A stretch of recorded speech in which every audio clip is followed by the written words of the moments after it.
পাইতেছে তারাই নাকি গুলি করতেছে। খানকির বাচ্চা এখান থেকে যা লাথি না খাইতে। আমার হাতে আমার পাসপোর্ট ছিঁড়ে ফেলছে। আমার হাজব্যান্ড মগবাজার থেকে 18 তারিখ ট্রেনিং শেষ করে আসতেছিল, উনি যাবে হচ্ছে বোটবাজার। যাওয়ার পথে আমাদেরকে ফোন দিয়ে বলছে যে উত্তরাতে খুবই গ্যাঞ্জাম। এর ভিতরে তার ফোন অফ থাকার পরে তার কিছুক্ষণ পরে আবার ফোন দিয়ে বলছে যে আমাকে পুলিশ অ্যারেস্ট করছে। আমার হাতে আমার পাসপোর্ট ছিঁড়ে ফেলছে। পাসপোর্ট টিকিট থাকা সত্ত্বেও আমাকে রাস্তায় ফেলে পিটিয়ে আমার হাত ভেঙে ফেলছে।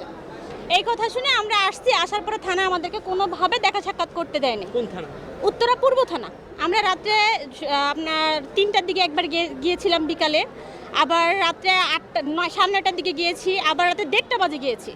যাওয়ার পরে তারা কোনোভাবেই দেখা সাক্ষাৎ করতে দেয় না। আবার বলছে 40,000 টাকা নিয়ে থানায় যাওয়ার জন্য। ঠিক আছে, 40,000 টাকা হলে তারা ছেড়ে দিবে সকালে। আমরা টাকা নিয়ে থানায় যাওয়ার সত্ত্বেও আমাদেরকে কোনোভাবে অ্যালাউ করা হয় নাই। প্লাস আমার